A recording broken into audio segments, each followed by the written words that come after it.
Hello. In the seventh video, we will learn about the fundamental theorem of calculus, gradient, divergence, and curl. We will now learn about the fundamental theorem of calculus and will learn the other theorems as an extension of this theorem. Let us assume that we have a mathematical function fx. Fx is dependent on a single variable. Now let us assume that we want to integrate the differential of this function between limits a and b.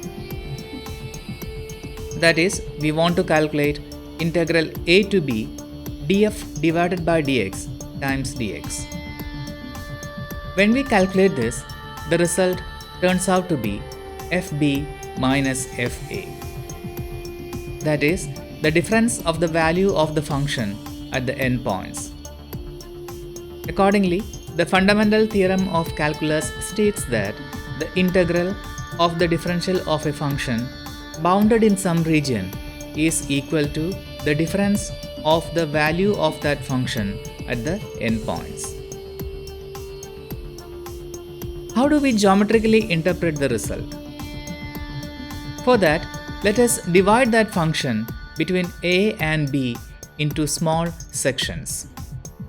We have section 1, 2, 3, 4, 5, 6, 7, 8 as well as 9. To integrate this function, what we do is that we add the contribution of each of these sections. So when we add the contribution of each of these sections, what we get is the integral of this function from a to b. This gives us the left-hand side of this equation. Let's now try to understand how this is equal to the right-hand side of this equation. When we integrate the function from this point to this point, what we are getting is fb. When we integrate the function from this point up to this point, what we are getting is fa. And when we take the difference, what we get is the value of the function between the interval a and b. And this is the fundamental theorem of calculus. In vector calculus, there are three species of derivatives: the gradient, divergence, and curl. And each has its own fundamental theorem, which we learn in the coming sections. The fundamental theorem of gradients.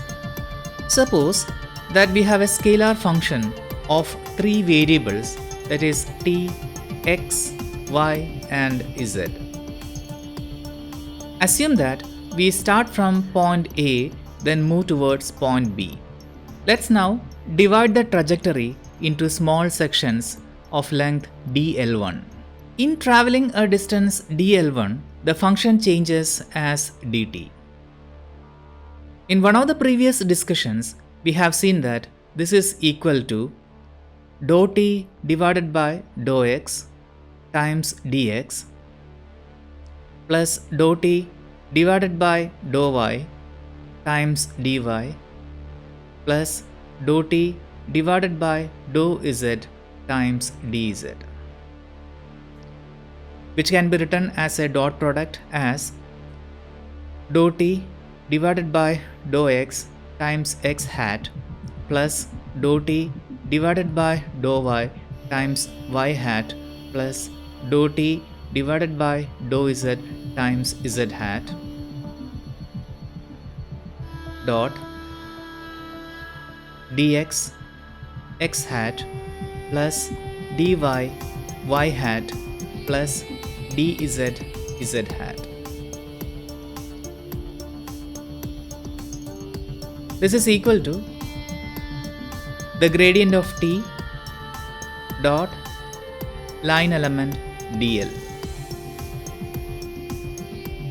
So in this case, dt is equal to del t times dl. That is, when we move a distance dl1, the incremental change in dt will be equal to del t dot dl1. So we have calculated the variation in the scalar function t in moving a distance dl1. In this manner, we proceed by infinitesimal steps to reach at point B. At each step, we compute the gradient t at that point and take its dot product with dl. Evidently, the total change in t in going from A to B is integral a to b del t dot dl, which is equal to tb minus ta, which is a fundamental theorem of gradients. Let's now try to understand the geometrical interpretation of this result. Let us assume that we are going to calculate the height of the Eiffel Tower.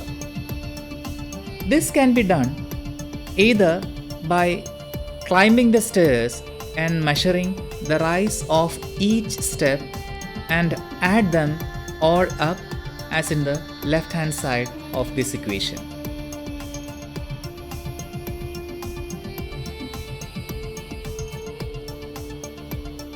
The second method is to make use of an altimeter. An altimeter is a device that is used to measure the height.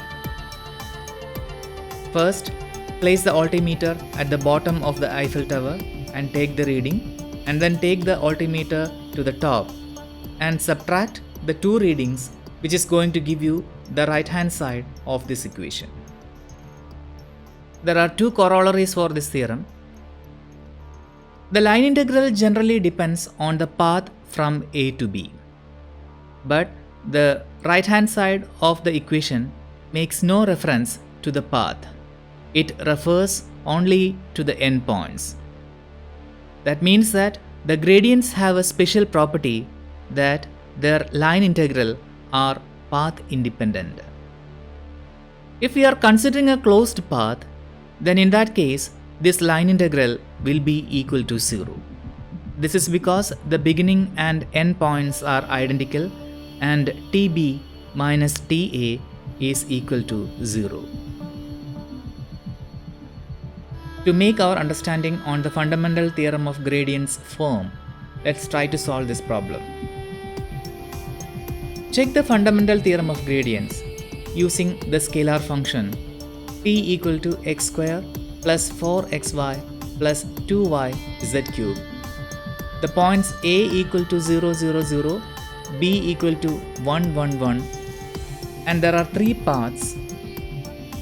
The first path starts from 0, 0, 0, goes to 1, 0, 0, and then goes to 1, 1, 0, and then finally it goes to 1, 1, 1. The second path is to go from 0, 0, 0 to 0, 0, 1, and then go to 0, 1, 1, and then finally reach the destination at 1, 1, 1. In the third part, we have to consider a parabolic path defined by z equal to x square and y equal to x as shown in figure C. First, we are going to calculate the line integral involving the gradient of the scalar function t in going from 0, 0, 0 to 1, 1, 1 through 1, 0, 0 and 1, 1, 0. According to the fundamental theorem of gradients, integral a to b del t dot dl is equal to tb minus ta. When we calculate tb, this is equal to 1 plus 4 plus 2, which is equal to 7, and ta is equal to 0. And the answer to this problem is 7.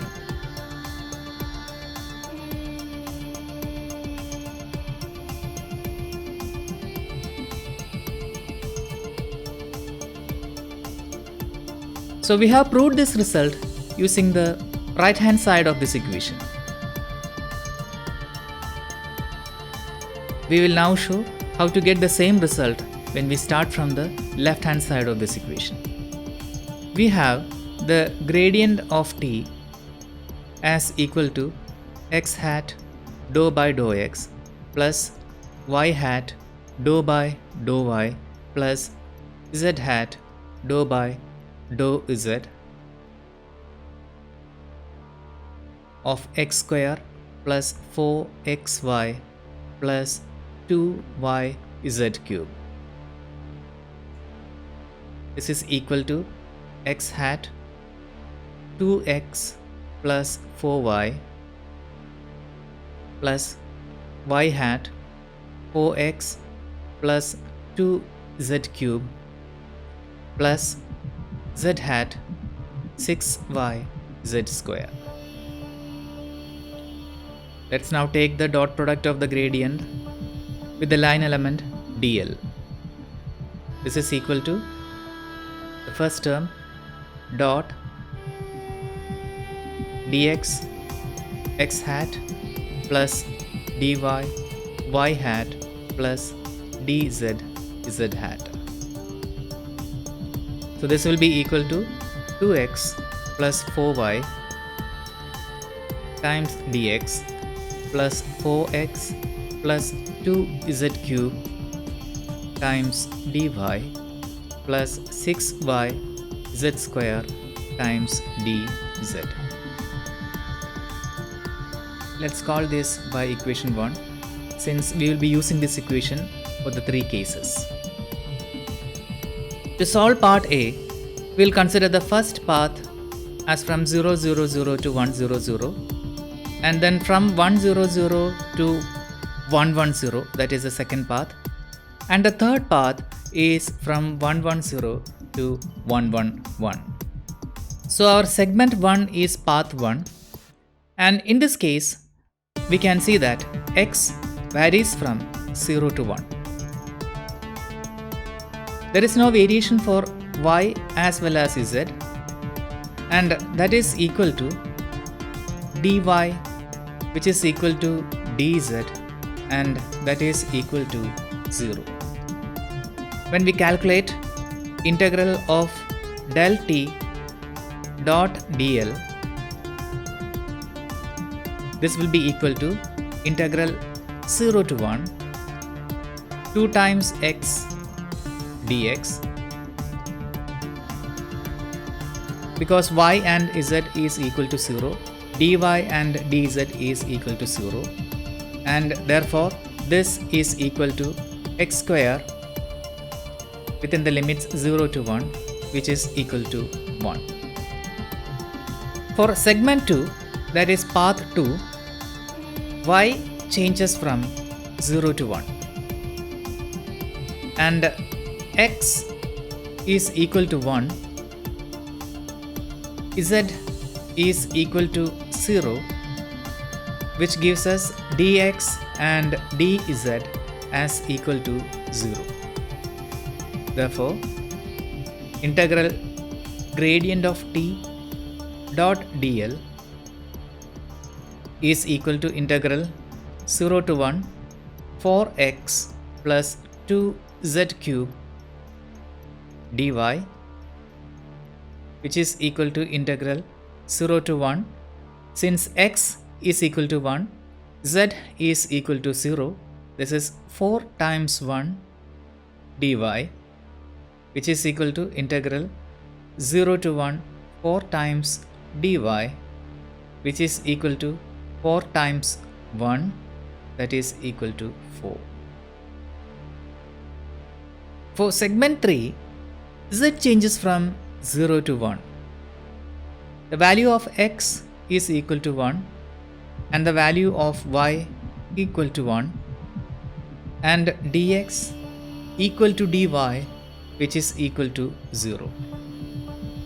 In that case, the integral will be gradient of t dot dl equal to integral 0 to 1 6y z square dz, which is equal to integral 0 to 1 6z square dz, which is equal to 6 times z cube divided by 3 from limits 0 to 1, which is equal to 2 times 1, that is equal to 2. Hence, the total integral in going from point A to B is equal to integral del t dot dl, which is equal to 1 plus 4 plus 2, which is equal to 7. So we have shown that the left hand of the equation as well as the right hand gives us the same result. We will now calculate the integral for the path from 0, 0, 0 to 0, 0, 1 and from 0, 0, 1 to 0, 1, 1 and from there to 1, 1, 1. So these are the three paths. As in the previous case, for segment 1, we have z changes from 0 to 1. There is no change for x and y. Therefore, x equal to y equal to dx equal to dy equal to 0.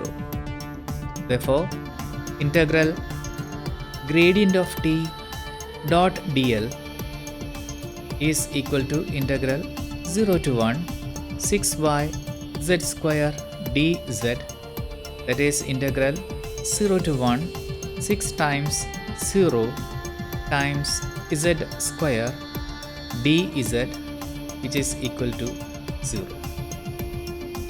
For segment 2, y changes from 0 to 1. In this case, x is equal to 0, then z equal to 1. Therefore, dx equal to dz equal to 0. And the line integral becomes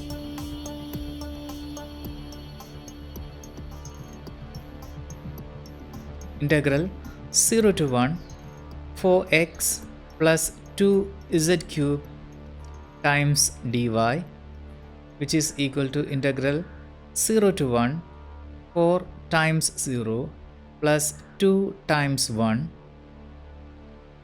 times dy, which is equal to integral 0 to 1 2 dy, that is equal to 2 times 1, which is equal to 2. For segment 3, x changes from 0 to 1, y equal to z equal to 1 and dy equal to dz equal to 0. Therefore, gradient of t dot dl is equal to integral 0 to 1 2x plus 4y dx. This is equal to integral 0 to 1 2x plus 4 times dx. This is equal to 2 times x square divided by 2 plus 4 times x within limits 0 to 1. This is equal to 1 plus 4, which is equal to 5. So the value of the total integral in going from point A to B is equal to 2 plus 0 plus 5, which is equal to 7. Now we come to the C part of the problem. The C part of the problem is to check the fundamental theorem of gradients for a parabolic path defined by z equal to x square and y equal to x. So before we start doing this problem, let's have a quick look into the equations that design a parabola. A parabola is a plane curve with an approximate U shape. The parabola is generated from a point known as a focus and a line known as the directrix. The focus of a parabola never lie on the directrix. A line perpendicular to the directrix and passing through the focus is known as the axis of symmetry. So in this case, the y-axis is the axis of symmetry. The point where the parabola intersects the axis of symmetry is known as the vertex. Another important parameter of a parabola is the latus rectum, which is a chord of the parabola that is parallel to the directrix and that passes through the focus of the parabola. In a parabola, the distance from the focus of the parabola to a point on it and from the same point to the directrix will be the same. That means that this distance and this distance are the same, and this distance and this distance are the same, and this distance and this distance are the same. This slide shows the various equations that define a parabola and the orientation of the parabola. The first equation is y square equal to 4ax. In that case, the axis of symmetry is along the x-axis as you see here.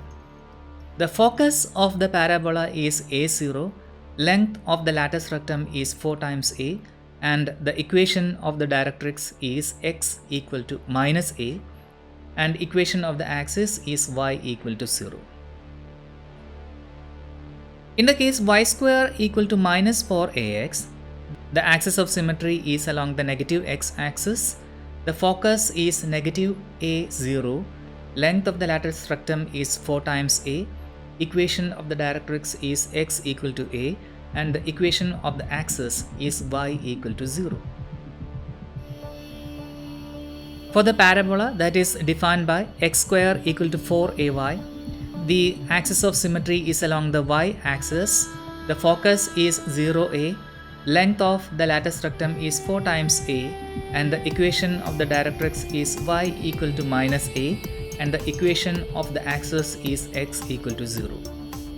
For the parabola that is defined by x square equal to minus 4ay, the axis of symmetry is along the negative y-axis, focus is 0 minus a, length of the latus rectum is 4 times a, and equation of directrix is y equal to a, and then equation of the axis is x equal to 0.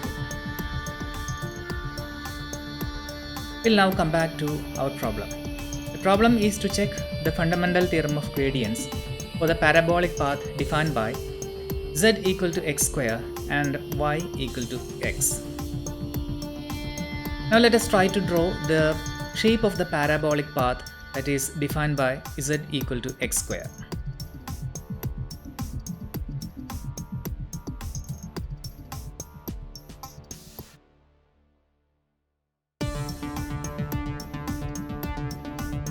For the parabola that is defined by z equal to x square, the axis of symmetry will be the x-axis. So this will be the parabola. So this point is 0, 0, 0, but our point lies over somewhere here, whose coordinate is 1, 1, 1. Now the axis of this parabola is x equal to 0. In order for the parabolic path to end at this point, that is point 1, 1, 1, we may have to change the axis of the parabola. So this is that line that defines the axis of the parabola, that is x equal to y. So when we change the axis of the parabola, it will be like this. For this parabolic path, x varies from 0 to 1, while y equal to x and z equal to x square. Therefore, dy will be equal to dx and dz will be equal to 2x times dx.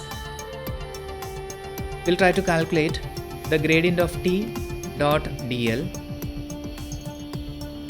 This is nothing but 2x plus 4y times dx plus 4x plus 2z cube times dy plus 6y z square times dz. So this is equal to 2x plus 4x times dx plus 4x plus 2x raised to 6 times dx plus 6x times x raised to 4 times 2x dx. This is equal to 6x times dx plus 4x plus 2x raised to 6 times dx plus 12x raised to 6 times dx. Therefore, the total integral will be integral a to b del t dot dl equal to integral 0 to 1 10x plus 14x raised to 6 times dx, which is equal to 5x plus 14 times x raised to 7 divided by 7 within the limits 0 to 1. So this is equal to 5 plus 2, which is equal to 7. So let's try to summarize what we have seen. We have calculated the integral taking three paths, that is path A, path B and path C. Path A starts from 0, 0, 0 and then goes like this to reach the final point, that is 1, 1, 1. In path B, line integral goes from 0, 0, 0 and takes this path to reach point 1, 1, 1. In the third case, it is a parabolic path, so it takes this path from 0, 0, 0 to 1, 1, 1. Whatever be the path, when we calculated the integral, this turned out to be 7 in all the cases.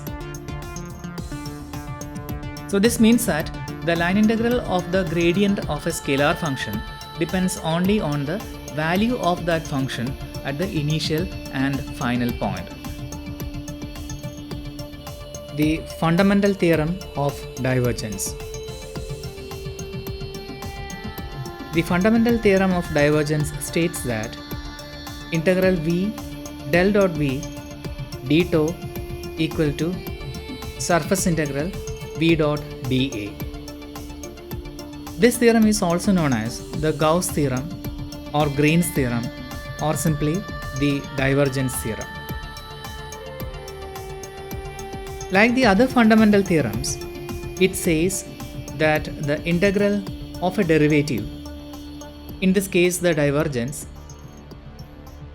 over a region, in this case what we are considering is a volume as you see in this figure, is equal to the value of the function at the boundary. In this case, it is the surface that bounds this volume. Notice that the boundary term is itself an integral, specifically the surface integral. This is reasonable. The boundary of a line is just two endpoints, but the boundary of a volume, as you see in this figure, is a closed surface.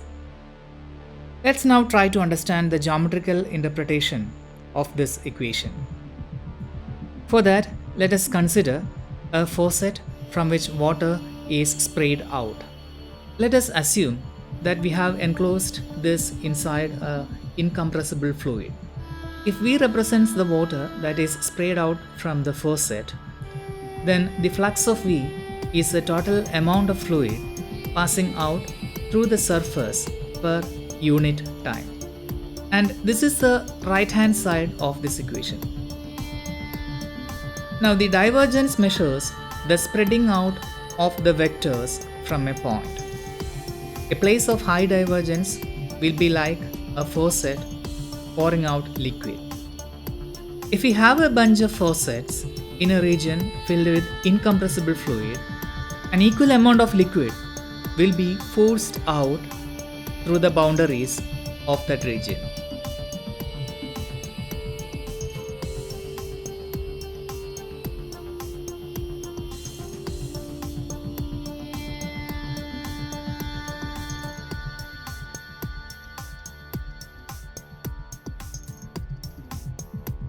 In fact, there are two ways in which we could count how much flux is produced. The first technique is to count all the faucets and record how much each puts out, which is the left hand side of this equation. Or we can go around the boundary and measure the flow at each point and then add it up, which forms the left hand side of this equation. Either way, we'll get the same answer. That means that the integral of faucets within the volume is equal to the integral of flow out through the surface.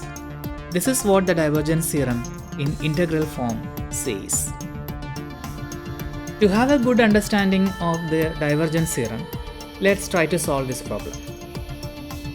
Test the divergence theorem for the function v equal to x by x hat plus 2xy y hat plus 3zx z hat. Take as your volume the cube shown in the figure with sides of length 2.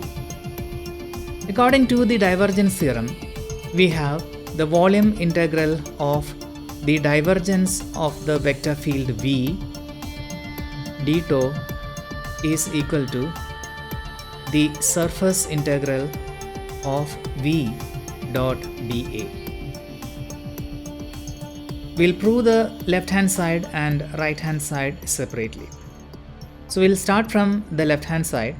We'll try to work out del dot v. This is equal to dou by dou x of xy plus dou by dou y of 2yz plus dou divided by dou z of 3z times x, which is equal to y times 2 times z plus 3 times x. When we calculate the volume integral of del dot v times d tau, this will be equal to integral y plus 2 times z plus 3x dx, dy and dz. This is equal to, so there are three integrals. So we'll write this as integral. The innermost integral is that of dx, and then we have dy and then dz. So this is y plus 2z plus 3x, and then we have to substitute the limit of this integral. So in this case, x changes from 0 to 2. So the limit is 0 to 2. We'll integrate the inner integral first and then proceed towards the outer integrals. So integral del dot v d tau is equal to double integral yx plus 2xz plus 3x square divided by 2 within the limits 0 to 2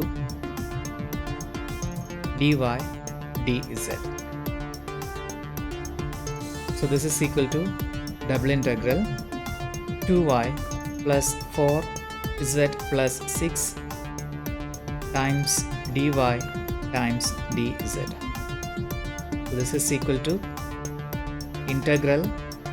We'll perform the second integration, that is integral 2y plus 4z plus 6 dy times dz.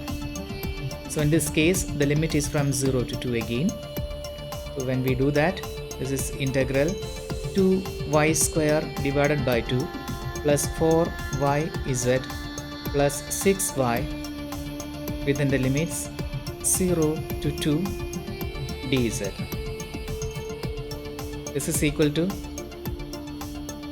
integral 4 plus 8z plus 12 times dz. So this is equal to integral 0 to 2 8z plus 16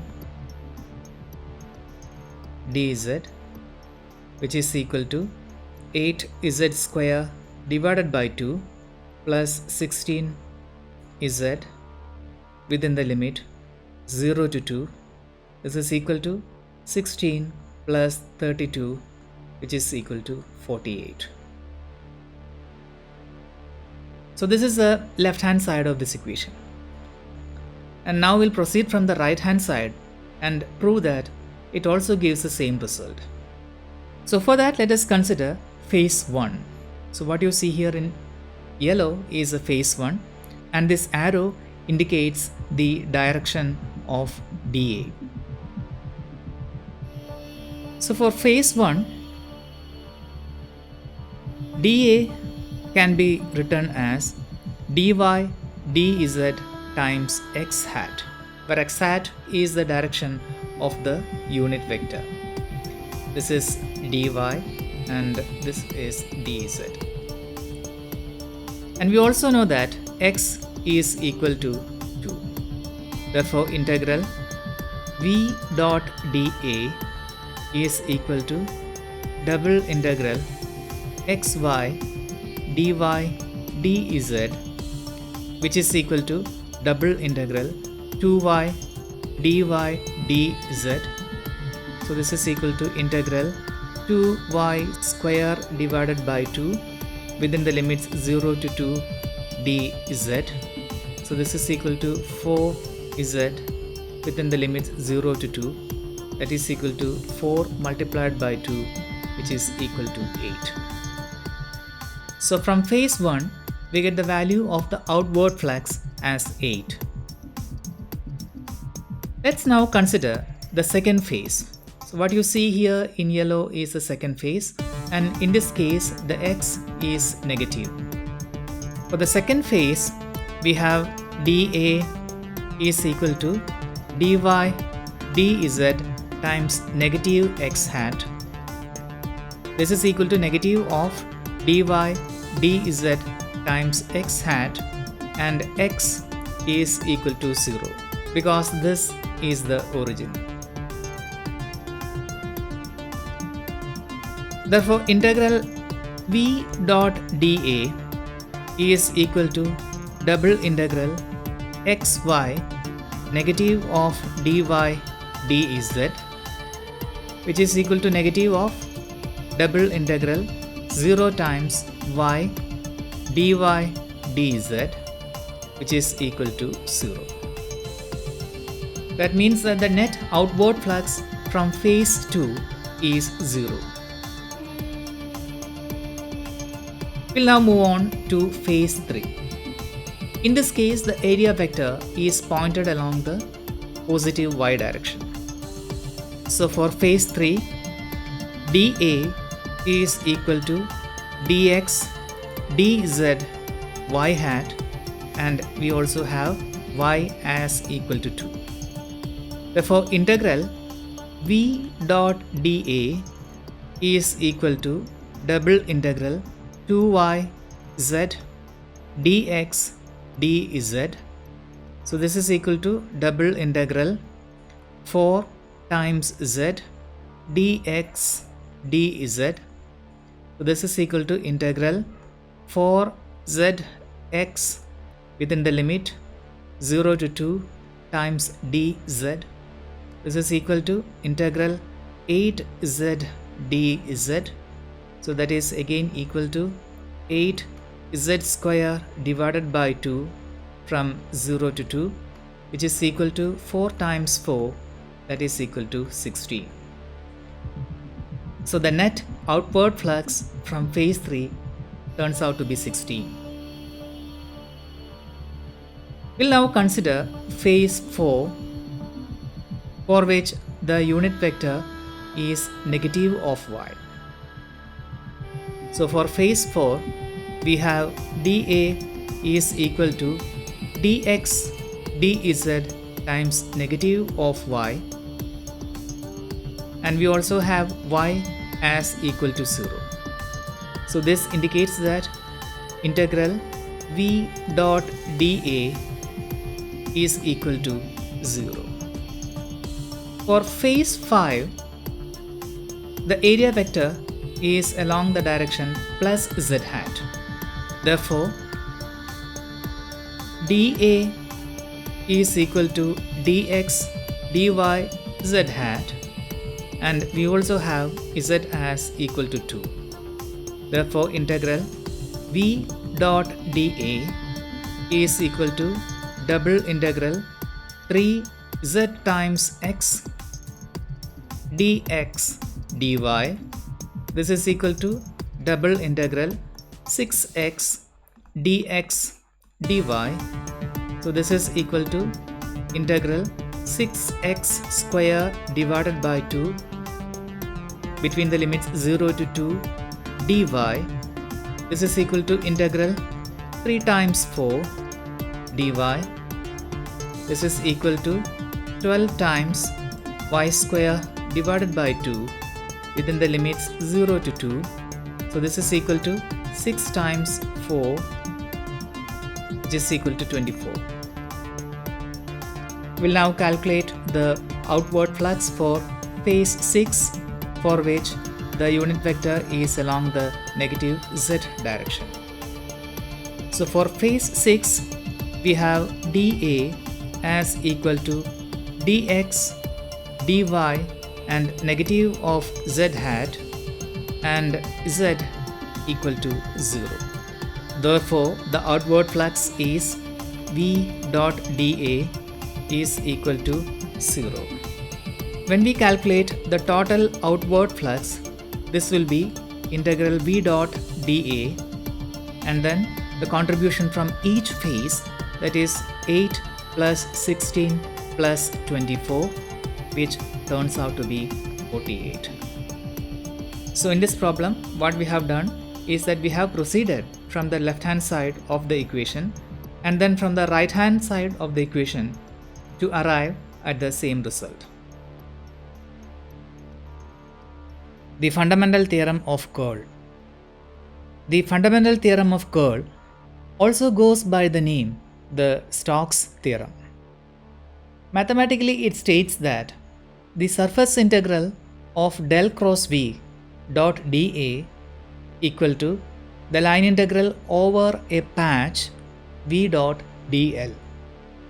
We'll now try to understand what does all these notations indicate and what the theorem actually states. Stokes theorem connects the circulation in a planar region to circulation along a surface. To explain this, consider the microscopic circulations in a patch as shown in this figure. The microscopic circulation is captured by the curl of a vector field V and is shown in green circles. Then Stokes theorem states that the surface integral of the microscopic circulations, that is del cross V, is equal to the circulation of V around the boundary of the surface. That is, when you add all the circulations in this surface, then that will be equal to the circulation of V around the boundary of this patch. Note that the direction of dA will be along the direction of the outward normal for a closed surface, but for an open surface, it is given by the right hand rule. That is, if your fingers point in the direction of the line integral, then your thumb fixes the direction of dA. We also have to discuss two corollaries for this theorem. According to corollary 1, integral del cross V depends only on the boundary line, not on the particular surface used. That is, even if we change the shape of the surface, the integral depends only on the boundary line. According to corollary 2, the closed integral del cross v dot dA will be equal to 0 for any closed surface, since the boundary line, like the mouth of a balloon, shrinks down to a point. We'll now try to solve this problem. Test the Stokes theorem for the function v equal to xy x hat plus 2yz y hat plus 3zx z hat for the following triangular shaded area.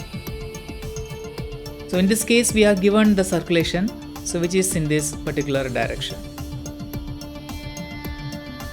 According to Stokes theorem, we have the surface integral of the curl of the vector function v dot dA is equal to the line integral over the patch v dot dl. As before, we'll first calculate the left hand side, and then we'll calculate the right hand side, and then we'll show that the left hand side is equal to the right hand side. We'll now proceed to calculate the curl of v. This is equal to x hat, y hat, z hat, dou by dou x, dou by dou y, dou by dou z, xy, 2yz, 3zx.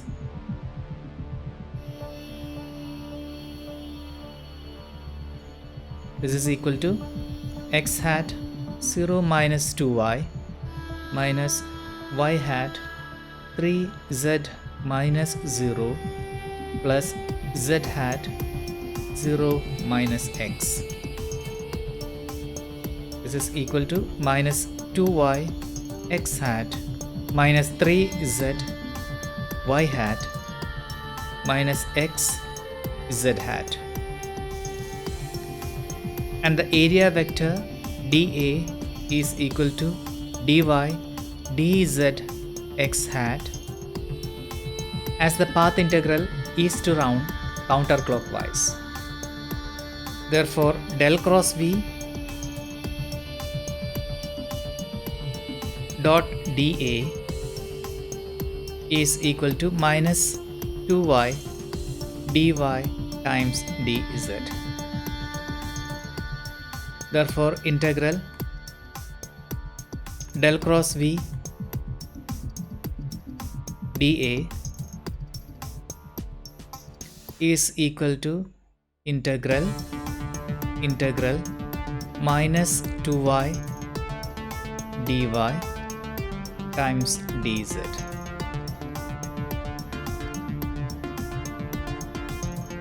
So this is the inner integral, and we will first calculate the inner integral.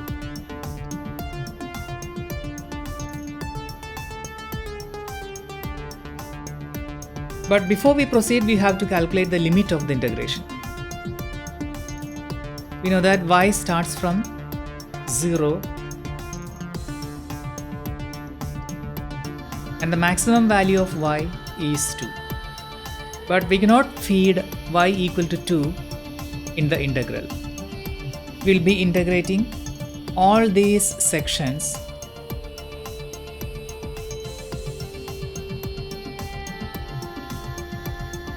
and therefore we'll have to find the equation for this line.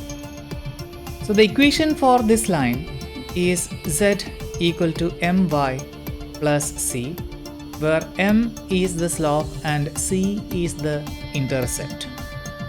And this is equal to minus 1 times y plus 2. So that is equal to minus y plus 2, or from this we'll get the value of y as equal to 2 minus z. Hence the limit of the integration is from 0 to 2 minus z. When we do the integration, this is negative of 2y square divided by 2 from 0 to 2 minus z. times dz. This is equal to negative of integral 2 minus z the whole square times dz. This is equal to negative of integral 0 to 2 4 minus 4z plus z square times dz.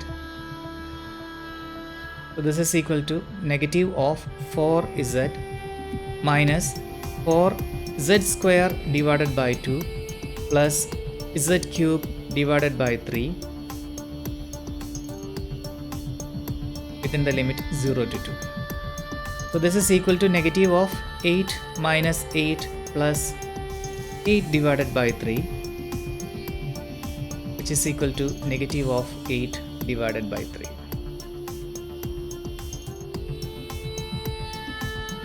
So starting from the left hand side of this equation, we have shown that the value of the integral is negative of 8 by 3. Now we'll start from the right hand side of the integral and show that LHS is equal to RHS. We'll now calculate V dot dl. This is equal to xy times dx plus 2yz times dy plus 3z times x dz. Now in this case there are three segments.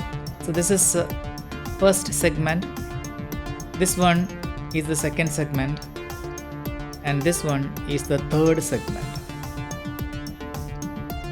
For the first segment we have x equal to z equal to 0, dx equal to dz is therefore equal to 0, and y changes from 0 to 2. Therefore, when we calculate V dot dl, this will be equal to 0.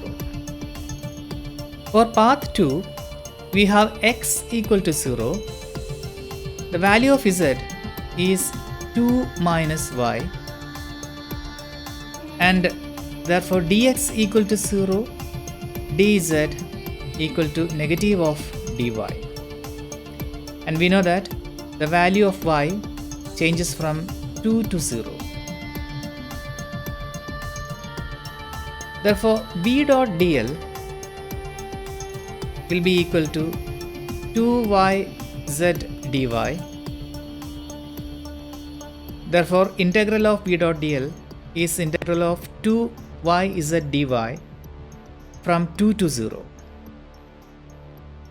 This gives us 4y square divided by 2 minus 2y cube divided by 3 within the limit 0 to 2. This is equal to negative of 8 minus 2 by 3 times 8, which is equal to negative of 8 divided by 3. For the third segment, we have x equal to y equal to 0. Therefore, dx will be equal to dy, which is equal to 0. In this case, we know that z varies from 2 to 0. Therefore, v dot dl is equal to 0, or integral of v dot dl is equal to 0. Therefore, when we calculate the total integral for the patch, this will be equal to 0 minus negative of 8 by 3 plus 0, which is equal to negative of 8 by 3. We have shown that the right hand side of the equation is equal to the left hand side of the equation, which proves the Stokes theorem.